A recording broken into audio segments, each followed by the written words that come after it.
year of the Lord's favor.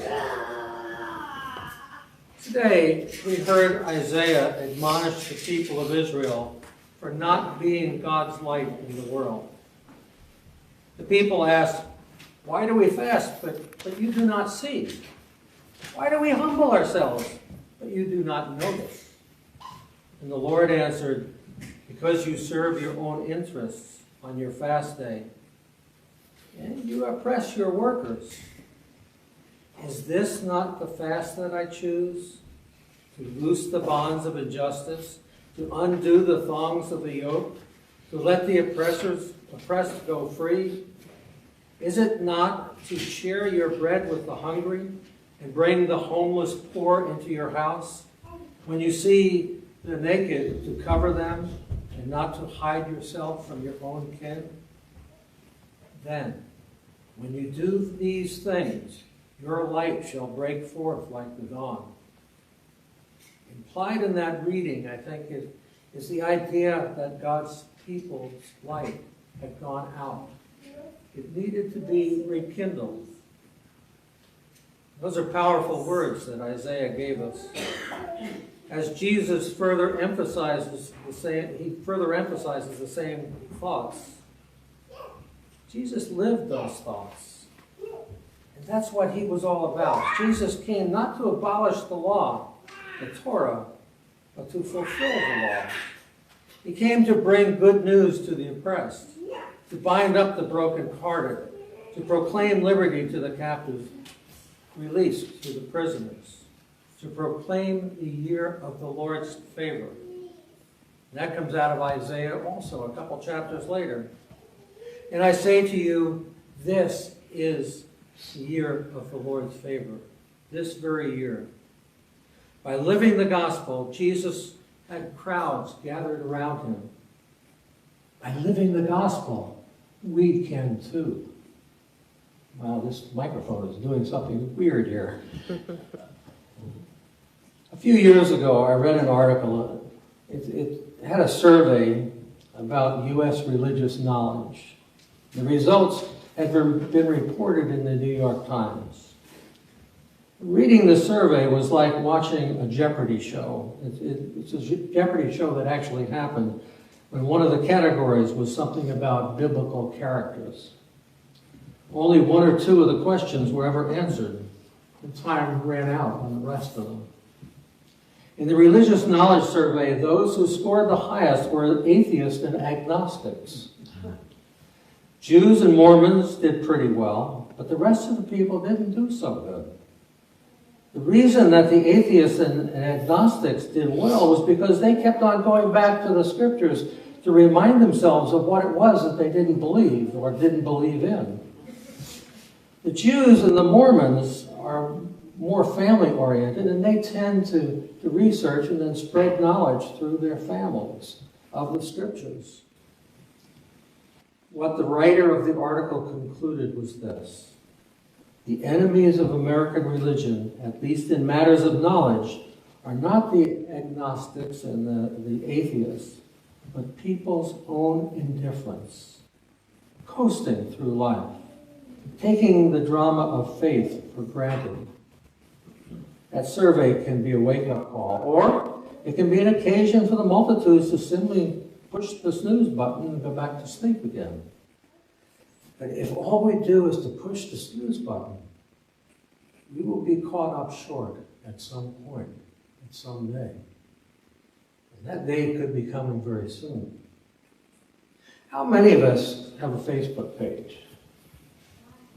Okay, well, we've got one at home, but it's Barbara's. Barbara got into it a few years ago. We learned that there are games on Facebook that she could play, and that made her really happy, so she's played them. She also found that she was playing some of the same games as our daughter and our grandchildren, not to mention some old friends and relatives. Through these games, she has built quite a social network. The games are simple ones. She goes out and she maybe plants a garden, or she goes on a treasure hunt for some device or maybe some life energy or gold or something else. But a twist happens during the games. A note comes up on her board saying that that someone needs cucumbers or firewood, and they need so much of it, or something else. And then she has a choice. If she has that commodity, if she's raised a lot of cucumbers, she can create a fast for herself and share whatever it is that the other person needs. Or she can just keep it for herself. She has a choice of living out the Christian ethic, what Jesus taught, what Jesus did, or living only for herself. When Barbara was a little girl, she was taught to share what she had with others.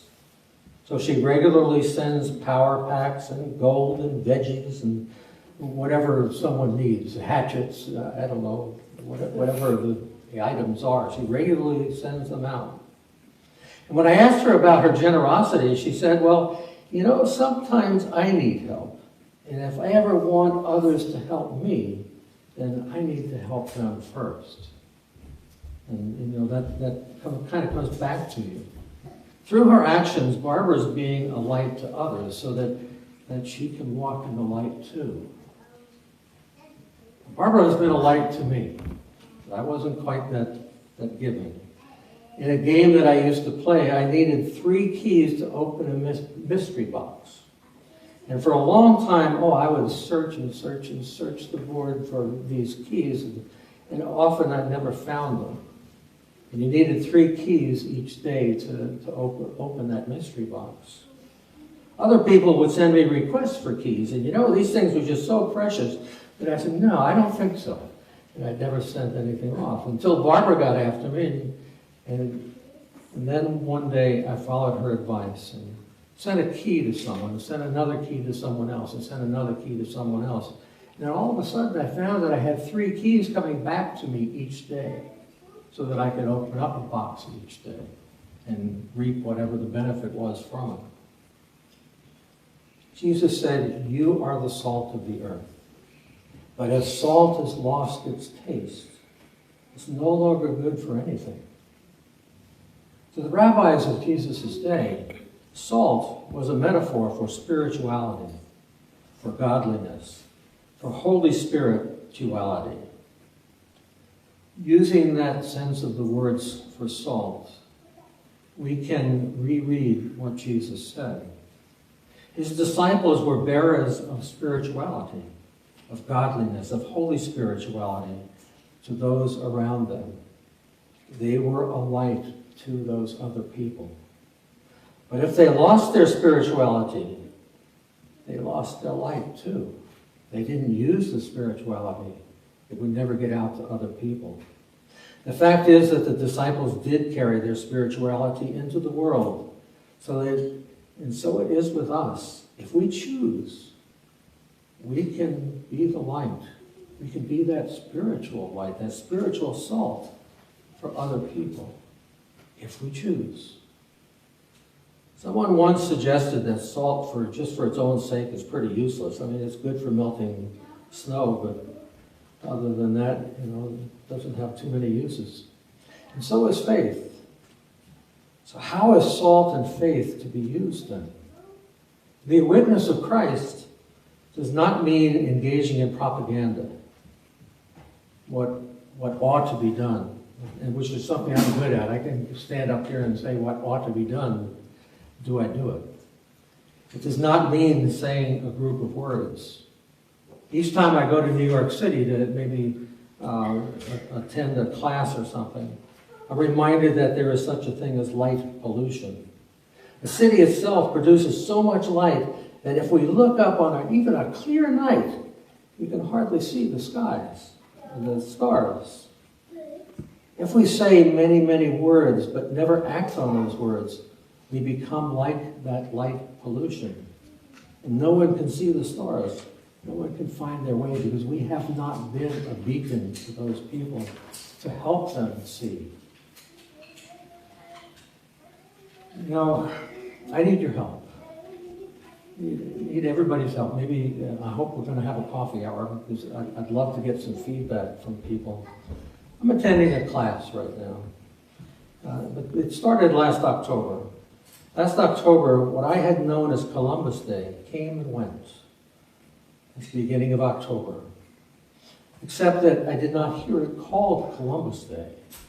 I went up to credit union a couple days before Columbus Day, and they said that they were going to be closed. In December, I signed on a continuing education course through Seabury Bexley Seminary that teaches about the doctrine of discovery. And I'm in it right now, and I have a class tonight in it.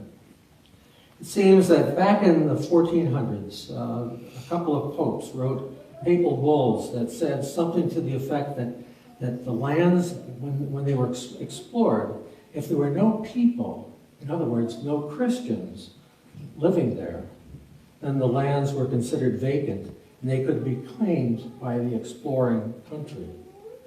So when Columbus came, there were no Christians on the shores of where he landed, so he could claim that for Spain.